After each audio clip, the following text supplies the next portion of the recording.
industrial zone to create more jobs. ECPIC elites condemn Angoram massacre. A new coffee export office in Leh opened.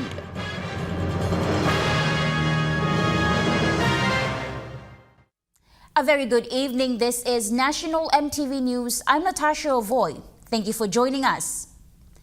The Minister for Trade and Investment, Richard Maru, announced the approval of Pacific Marine Industrial Zone for Madang yesterday. He said PNG will go from a coastal state to a fishing state. Minister Richard Maru told the media yesterday that the Pacific Maritime Industrial Zone in Madang Province that is set to develop is a game changer. He said this project will create more than 50,000 jobs and produce revenue of over 5 billion kina. So I'm happy to announce that for PMIZ, we have decided we are going to do it in two phases. Phase 1 and Phase 2. In line with our policy to process all our catch onshore and process it in Papua New Guinea to create more jobs and extract more value from our resources.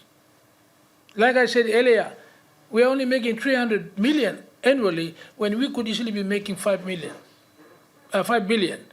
Minister Maru emphasized on commercial fishing, saying that the partnership with RD Tuna agreed to train locals in commercial fishing before we transit into the Phase 2 of PMIZ. So we will be learning how to fish through this joint venture company. And when we know how to fish and we are able to catch enough fish for our own cannery in PMIZ land, then we are ready to go into PMIZ under Phase 2, where we have the fish, we have the fishermen, we have the volume of fish that we can bring and process ourselves. Minister highlighted the importance of PMIZ, saying that PNG has been a rent collector in the fishing industry and now we can own our own fisheries industry. This is the start of a new policy called domestication, where we ourselves will own the industry and start to fish and learn so that we put up the canneries. And one day, we will own the fishing industry of Papua New Guinea. He said, but first we need to partner and learn the trade of commercial fishing business over a period of time until we are confident to venture on our own. Louis Maingood, National EMTV News. Telecom Limited will be upgrading their SIM cards from 2G Ready SIM with mobile numbers starting with 75 or 76 to upgrade to 4G Blue SIM. The telecommunication company is urging its mobile network users to visit their nearest telecom business office or retail shops to upgrade the 4G Blue SIM at no cost. Users are told to bring with them their Ready SIM and a valid form of identification for the telecom team to assist in the upgrade. The Ready SIM upgrade exercise will cease on Wednesday, the 14th of August, and is necessary as the 2G Ready SIM will no longer be in service. Going into its 16th year, the upcoming Sepik River and Crocodile and Arts Festival will be on the 5th to the 8th of August 2024. The new president and chairman of the festival committee, Joseph Sukrianom, gave an update on the festival. One of the largest rivers in the country, the Sepik River, known for its treacherous meandering long riverbanks and the largest fresh and saltwater crocodiles in the region, has hosted the festival annually for the past 16 years in the first week of August. The festival highlights the importance and significance of the crocodile to the Sepik River people. President Sukrianom gave a tribute to the former president of the festival, Alois Mateos, of his earlier contributions to the arts and culture of his district and province. Going on to become the president of the Tour Operators Association of Papua New Guinea. Those of you who know the story will be able to relate. And he worked no other place except in Wewak and Ambunti. The upcoming festival, to be held in the Ambunti district of the Isipik province, will showcase 4 days of drama, dance from district in the province, arts and culture display, canoe race, live bands from local artists in the province, and SMEs selling their crafts and goods. Mr. Sukwianom highlighted the activities. There will be, there will be a canoe race. They haven't mentioned that to yet, but it usually features there. There will be also a drama. There will be a string band. There will be dancing. Supporting the president of the festival, retired Brigadier General Francis Agui, gave his support of the festival and also mentioned the significance of the festival. And I think the festival is a wonderful festival. It brings back the culture. A lot of Sipi people, we believe in the crocodile as our spiritual leader. And we need to teach young generation, both male and female, to look at coming together, sitting down, talking about the crocodile. In that space of talking about crocodile, other discussions can evolve. Tamara Agavi, National EMTV News. Also during the press conference on the upcoming festival, Professor Joseph Sukwianom and retired Brigadier General Francis Agui both condemned the current massacre in Angoram district. The recent massacre that claimed the lives of women and children in the Angoram district of Isipik province shocked the country and the international community. Recent reports confirmed that close to 400 people have been displaced because of the deadly violence in the rural community. Professor Sukwianom said the district currently lacks policeman power. These communities have not been visited by government officials, leave alone the leaders of the civic speaking directly to their people. And Angoram is a critical part of the civic province. No one, and I stand to be corrected, but no one in position of authority to have spoken on or about the massacre of 60 innocent lives, children and mothers being raped. Comparatively speaking, elsewhere when there are landslides and everybody else being, slaughtered or killed, there's a big noise about it in the public media and even in the international community. Retired Brigadier General and Ambassador Francis Agui gave his condolences to the family members of the deceased and supported the call for more policeman power. What has happened is tragic.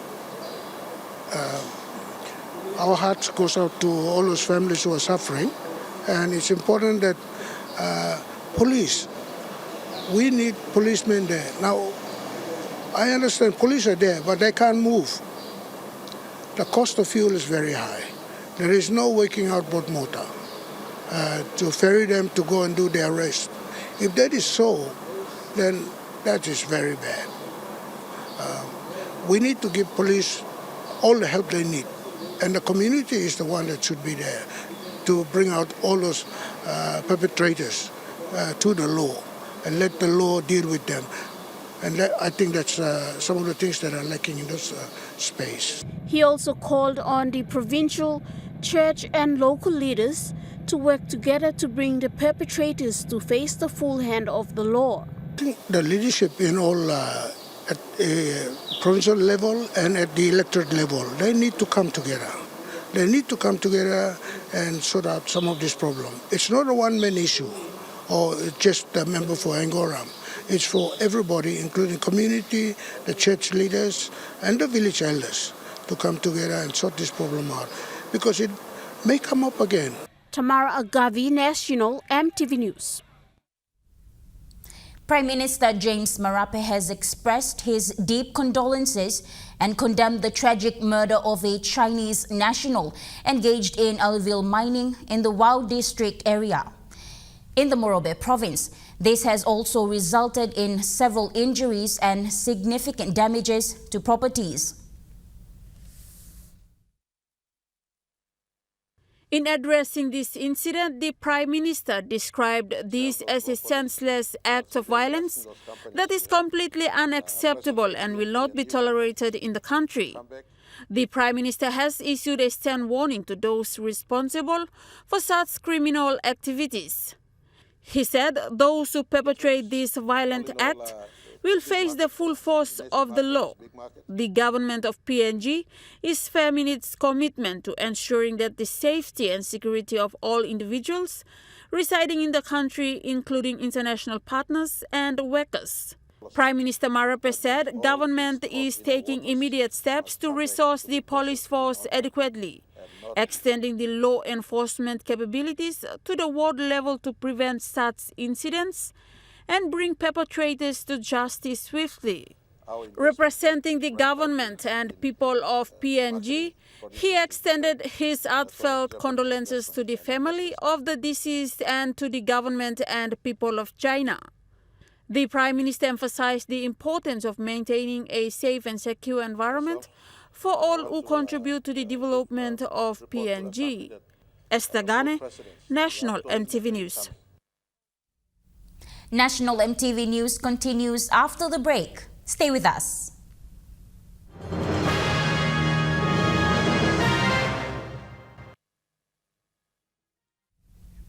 You're watching National EMTV News. The Supreme Court today quashed and set aside applicant William Kiu's conviction for willful murder. A three-man bench judge made this ruling at the Waigani Supreme Court in Port Moresby.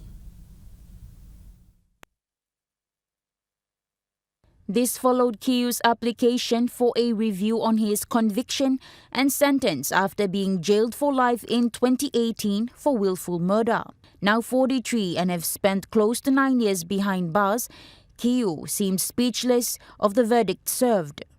Now court give decision lo mi mi pili mo blockade something come out lo skin lo mi pili mo se big play we me carry me out lo skin lo mi pili mo se skin lo mi light now lo this morning time. William Kiu was charged on an indictment that he, with two other accomplices, Max Malala and Alois Bailey, on November 12, 2016, murdered Cletus Mane at Minda village in Talasia, West New Britain province. It was stated that Kiu and accomplices inflicted knife wounds to the deceased, to which he soon succumbed to after fleeing the attack. Consideration for this decision included lack of evidence presented to the primary judge by the prosecution to establish the applicant has intention to murder as required under sections 7 and 8 of the Criminal Code. Prime Minister James Marape has presented 10 million kina to Coffee Industry Corporation Limited to further the corporation's effort in growing the nation's coffee industry.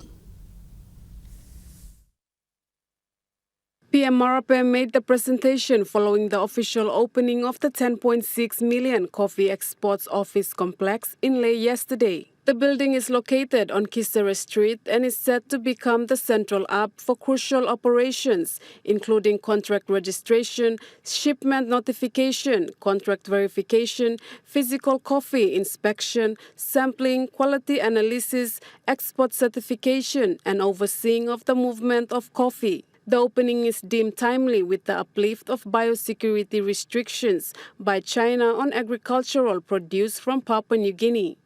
It also coincides with the growing international demand for coffee. PM Marape said the cost of the building demonstrates the wise use of public funds provided by the government to Coffee Industry Corporation Limited. Malinta Yopolo, National EMTV News. Following the opening of the new Coffee Industry Corporation office in Lae, the former Minister for Agriculture and former member for MAPRIC, John Simon, called on CIC to buy coffee at a reasonable price.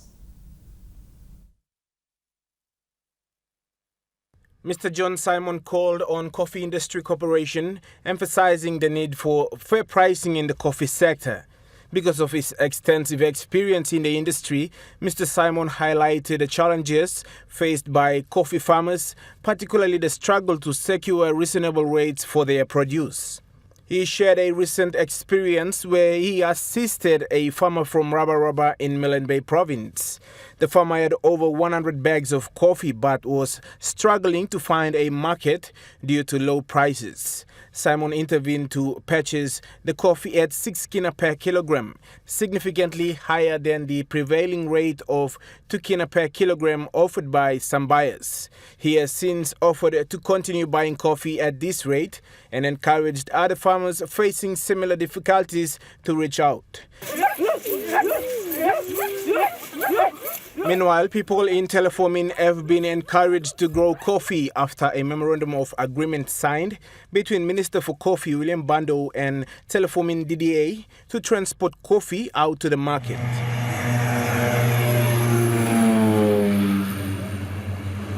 Bambla work one then district, work one then province, and a Bambla must work coffee.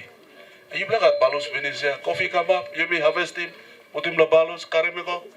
Bambla buy partner one then district, look at my freight subsidy. Yeah, you block growing coffee, me block must carry him go out. CIC put in money, come, district put in money, you be holding hand around with coffee, but you block go out. In a statement, Prime Minister James Marape said the new CIC office in Lae represented a significant step to achieving the goals of the recently launched National Agriculture Sector Plan 2024 to 2033, especially relating to growing the economy through agriculture. Louis Maingu, National EMTV News. The Food and Agriculture Organization of the United Nations held the One Health Assessment Tool workshop at the Hilton Hotel in Port Moresby yesterday. The virtual session aims at discussing the importance of One Health, the progress, and evaluates outcomes. The One Health concept recognizes that human health is connected to the health of animals and the environment. Therefore, it requires cooperation by all government stakeholders, says the Deputy Secretary Brown Konabe. The One Health Assessment Tool is a vital instrument for promoting health and well-being of our communities. It is through our collective efforts and commitment to One Health approach that we can build a resilient and sustainable future. The USAID Acting Health Officer Lisa Kramer said they prioritize One Health. Within USAID, we take a One Health commitment much more broadly than human health. USAID has, in PNG in particular, over the past 5 years, invested over $50 million in environment and biodiversity in PNG and climate-related activities. When opening the session, the FAO PNG head of office said the FAO One Health Assessment Tool is an innovative tool that is being used to monitor the health process and to monitor One Health progress and to assess and evaluate outcomes and operational levels. Increasing risk of genetic diseases and antimicrobacterial resistance underscores the urgent need for a coordinated cross-sectoral response.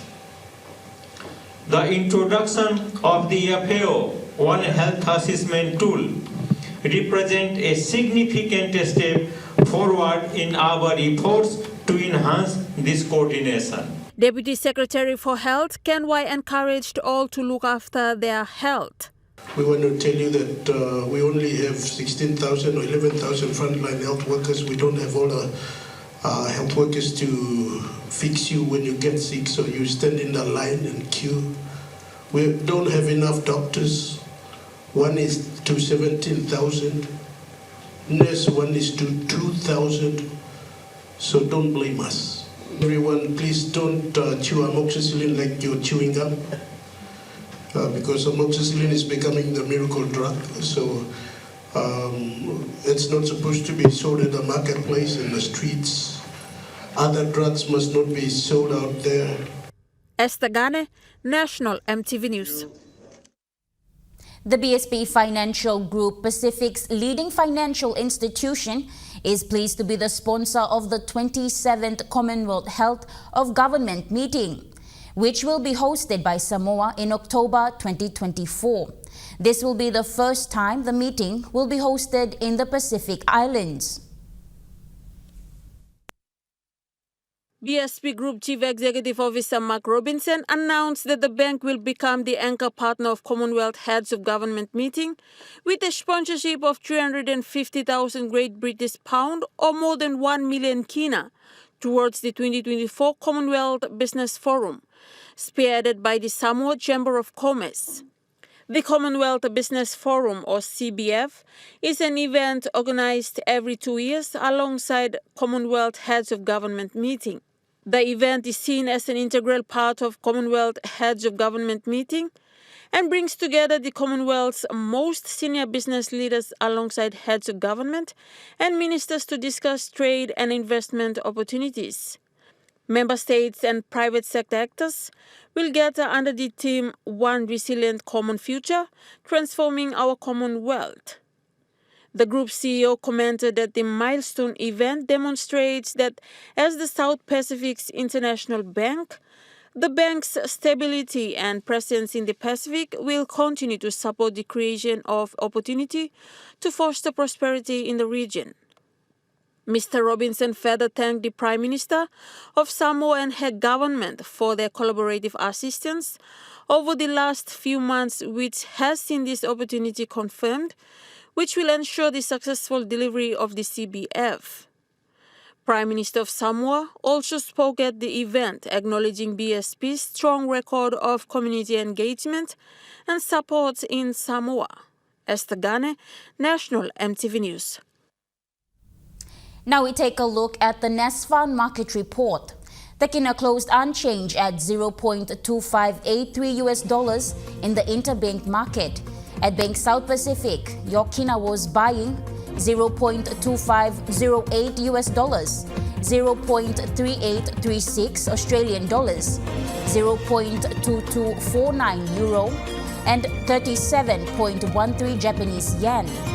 Looking at commodity prices at New York close, gold is trading higher, coffee closed lower, cocoa closed lower, copper closed lower, palm oil closed lower. Crude oil is trading higher and copper closed higher. On the stock market, the Dow Jones closed lower, the ASX 200 is trading lower, and the All Ordinaries is trading lower. National EMTV News continues after the break. Stay with us.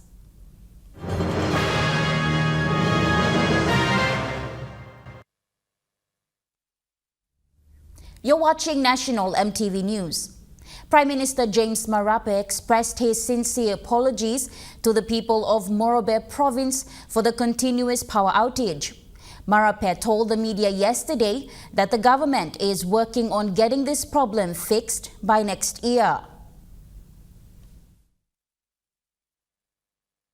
Prime Minister James Marape told the media yesterday that the government is looking into fixing the power issues in Port Moresby and Lae by next year.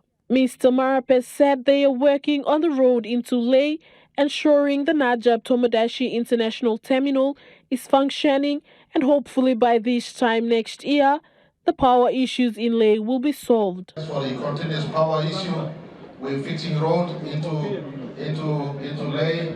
We are ensuring the terminal is functional. The power is being worked upon this time next year. Hopefully the power issues in Lae is forever resolved. Deputy Prime Minister and member for Lae, John Rosso, said power outage is a concern nationwide and the government is looking into addressing the issue in due time. One of all these challenges that are here, you come here, you look in Lae, we have issues with our power, which now people are trying to straighten. We work to talk on the PM, the both of us are jointly trying to ensure that Lae, you must fixing power problem, do you mean? DPM Rosso assured the public that he's working closely with the Prime Minister to ensure that this problem gets fixed by next year. And big plus something that is facing us all throughout the country. And it is not a small thing that Mipla put aside. So Mila assure him Yupla, or line Blomilo lay that Mipla trying to work in fixing this power situation so that with cheap, reliable energy and proper energy, adequate energy, and by now sustainable crops. Rosso said it will take up to 12 months to work on this issue as it is not an easy task to carry out. Lance Dixon, National EMTV News, Lay. A new primary school in remote Oksapmin in West Sepik Province has called the government to help support their education plans. This call was made by the school's head teacher, Mr. Roy Nahap. The newly established primary school in Oksapmin is in urgent need of more facilities to accommodate its growing number of students.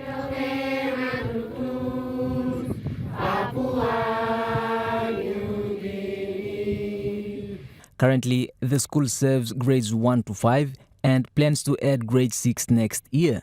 Head teacher for Batiana Primary School, Mr. Roy Nahab, has stated that the school needs additional funds to build infrastructure and enhance teaching and learning resources. Batiana Primary School is located in Oksapmin LNG, Telebon District, West Sepik Province. It's a new establishment school of this year, 2024, level 5 school.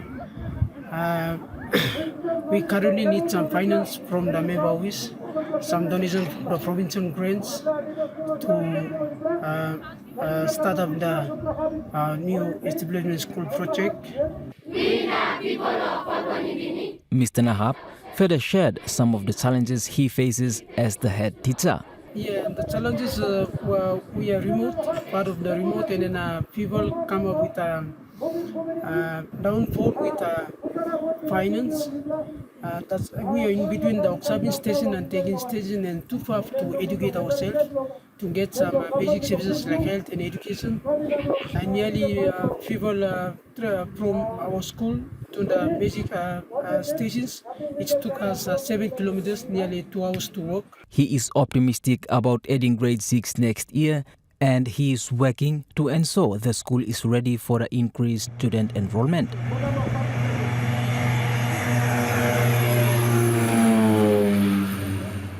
James Guken, National EMTV News.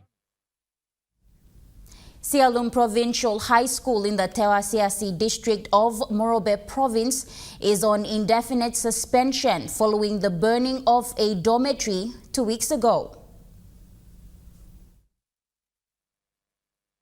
The Sialum LLG in the Tewasiasi district of Morobe Province has been a conflict zone since late last year, where fighting is still ongoing between various different tribes. In an unrelated fight between two students from Sialum Provincial High School, tensions heightened with the involvement of tribesmen, resulting in the torching of the dormitory.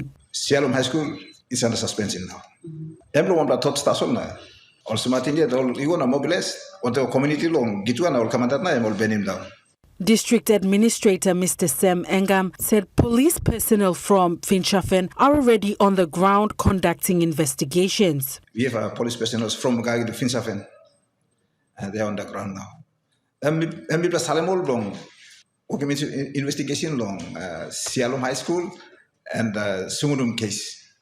For the people of Sialum, they have to cooperate with us, work with us. They have to reconcile themselves as well. Suppose all get our leader of the church and the government staff. First thing, they have to go in there. Then we will step in. Police is not a solution. In an interview with media yesterday, Provincial Education Advisor Mr. Keith Tangui says a total of 18 schools, including primary and elementary schools, are now closed due to the ongoing fighting in the district. The situation is escalating in local level government council, caused a lot of schools to suspend. 17, that includes elementary schools, 4 primary schools, and the rest are elementary school. Law and order situation, I can't, it's something that belongs to the people of that place. So the village magistrate, peace officer, CEO, district education manager, the inspector, all of them are there. They need to get out there and facilitate, talk to the people. It's important that we put our students to school. Why are we still fighting? Meanwhile, 100,000 kina has already been committed from the Morobe provincial government going towards facilitating the restoration of peace and good order in the district. Jessica Nui, National EMTV News, Lay. The National Capital District Youth Summit and Expo is set to start this month from the 10th to the 14th. The summit is aimed at connecting youths with people and opportunities. With the team empowering youths for a better and progressive NCD, the summit will be led by the Governor Poes Pakop to showcase pathways to success in education, sports, youth empowerment, life skills, health and arts. The local team is aligned with the international team from Cliques to Progress, highlighting the transformative power of digital technology in creating sustainable development opportunities and underscores the importance of collaboration and mutual support across generations. The 5-day summit will bring together 200 youths from NCDC electorates, 50 national and international speakers, 10 political leaders, 30 information booths, 20 SME stalls, 100 volunteers and working team, and 30 service providers. The Prime Minister will be giving a keynote speech on the 3rd day of the summit with the official launching of International Youth Day for Papua New Guinea, featuring a pledge towards youths, defining our today and shaping our future. Malinta Yopolo, National EMTV News. National EMTV News continues after the break with Chukai Sports. Stay with us.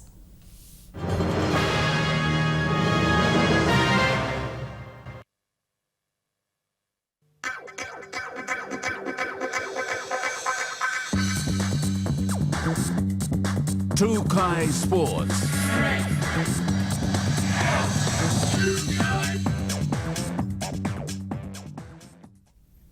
Welcome to Chukai Sports. PNG Sprint debutant Leonie Beu will compete in the women's 100-meter athletics event at 6:35 p.m. today.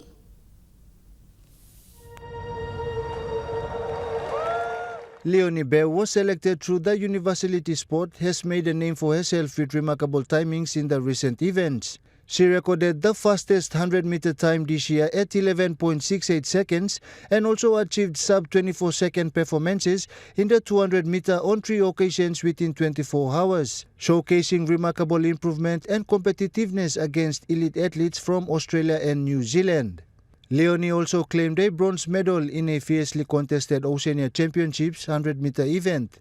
In a statement, Coach Brett Green said Leonie has been training well since the team arrived in Paris and has done everything required in her preparations. Brett further stated that the team is looking forward to a fast run in the preliminary round. Athletes yet to compete are Georgele Vele in the 50-meter freestyle on Saturday, weightlifter Moria Baru in the 61 kg division on Wednesday, followed by Taekwondo athletes Kevin Cashman in the 68 kg division on Thursday, and Gibson Mara in the 80-plus kg division on Saturday. Papua New Guinea, population of less than 12 million. Jonathan Sibona, Chukai Sports. Looking at the 2024 Paris Olympic highlights.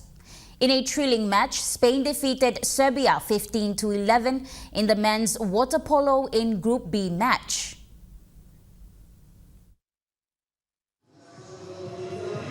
So a good win for Spain.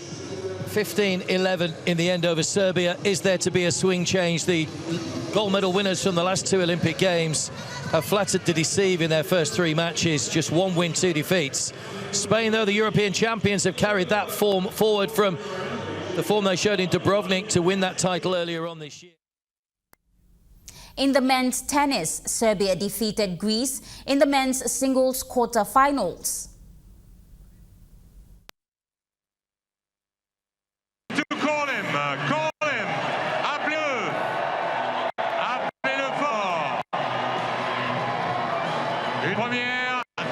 Very lucky fans get to take these signed balls home by Djokovic.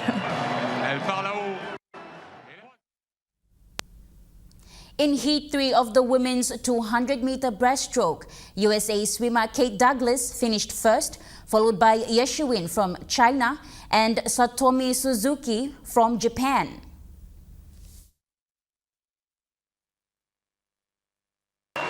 Kate Douglas touches first with a long extension in front of Ye and Suzuki from Japan. Lily King from the United States finishes in 4th. 2:23.44 was the winning time. She was 2 seconds. In Heat 3 of the men's 200-meter butterfly, Switzerland swimmer Roman Mityukov was placed first, USA's Ryan Murphy in the second, and Hidekazu Takehara from Japan in the third placing.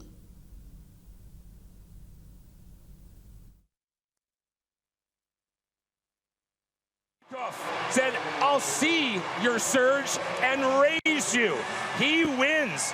Heat number 3, Ryan Murphy touches in second. Third is Takehara from Japan.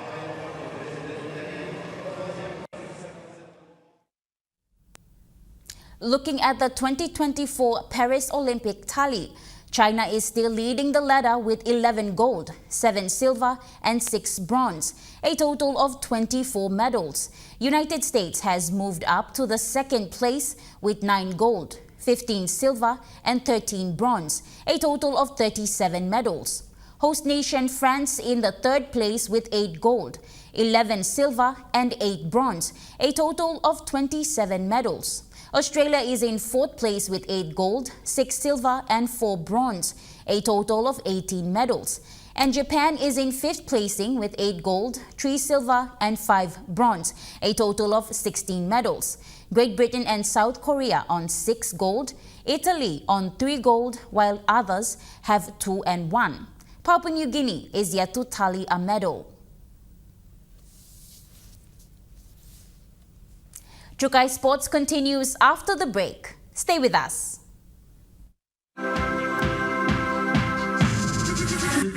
Chukai Sports. You're watching Chukai Sports. Papua New Guinea Olympic Committee celebrated 63 years today of developing elite athletes over the years. From the beginning, the PNGOC has grown into a significant entity in sports development and international participation. Today, under the leadership of President Mrs. Emma Waiwai and Secretary General Desmond Kaviagu, the PNGOC remains dedicated to advancing Papua New Guinea's sports achievements on the global stage. The Santos Cup was officially launched at the National Football Stadium in Port Moresby recently. The women's competition will complement the PNG Rugby Football League's pathway structure in terms of identifying talents from the National Schools Rugby League to the local leagues, leading to the Junior Orchids and the National Senior team. I've always played football in this country, and our women and girls have been an important part of the game's history. They've been our mothers, they've been our sisters. They've done a lot of things supporting us, men folk, to play the game for 40 years. But the women's game and the growth of the women's game has made the sport more relevant. The 6 participating teams are Lace Next Tigers, Mount Hagen Eagles, Egmak Gurias, Central Dabaris, Goroka Bintangola Hanis, and Moni Plus NCDC Vipers. The 6-woman format competition will kick off its round 1 this weekend. We are looking at building this platform because Rugby League has plans for the future with the NRL bid. We are also looking at bringing the 2028 Women's World Cup to Papua New Guinea. Claire Mauta, Chukai Sports. Football Association's business entity, Football Solution Limited, since its launching the previous month, has slowly built momentum. The association's president, John Capinato, revealed they are currently advertising applications. Mr. Capinato said they're in the early stages of development. So as the chairman of PNG Football Solution, we are putting applications out, not openly but closely, so that any potential person could apply for the job. We have no donations because this football solution is to find funding, donations into these organizations to try and manage the activities that we have and generate revenue.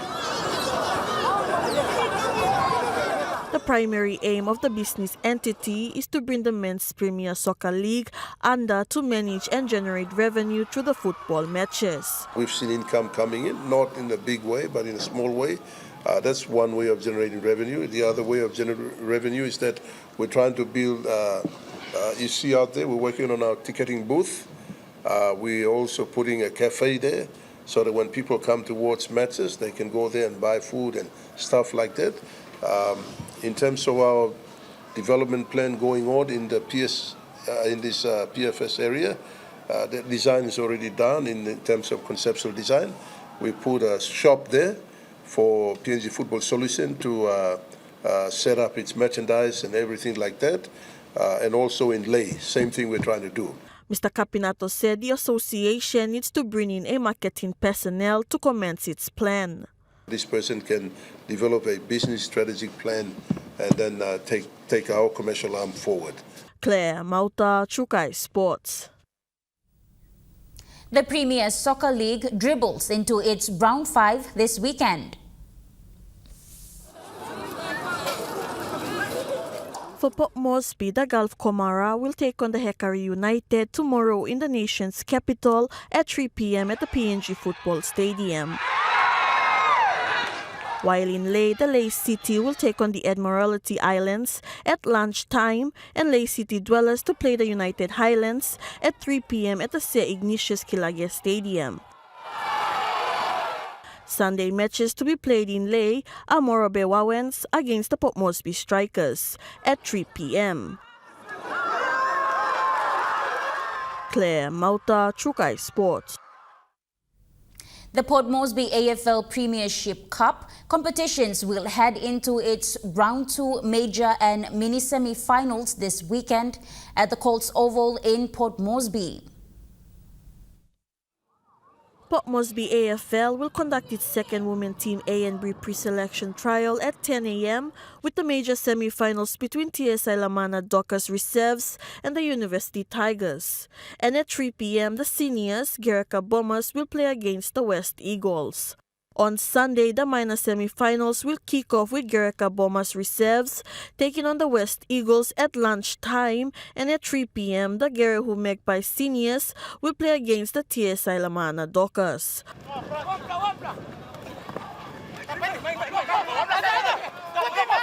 With grand finals around the corner, the matches are more intense than before. Claire Mauta, Chukai Sports.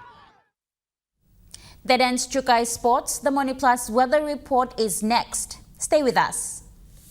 Chukai Sports.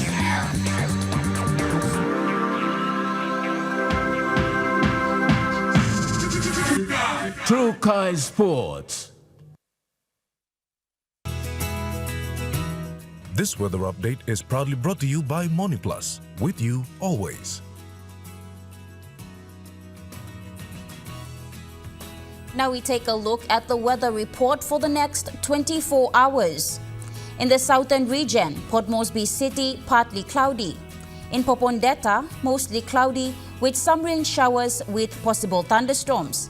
In the Momase region, Ley City, mostly cloudy with some rain showers.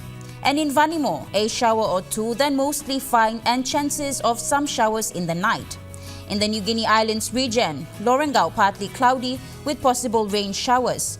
And Buka, sunny, partly cloudy with possible few afternoon showers.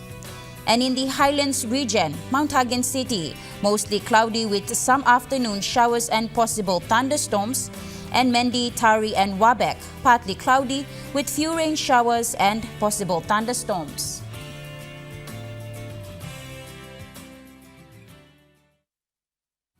The weather update was proudly brought to you by Money Plus, with you always. And that wraps up the news, sports and weather for Friday, 2nd of August 2024. From all of us here, pleasant viewing and good night.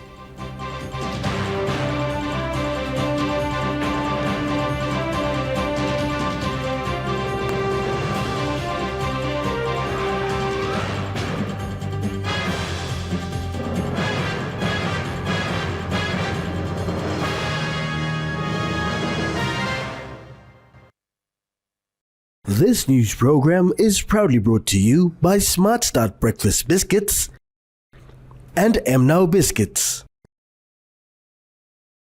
This news program was proudly brought to you by Smart Start Breakfast Biscuits and Gold Nuggets.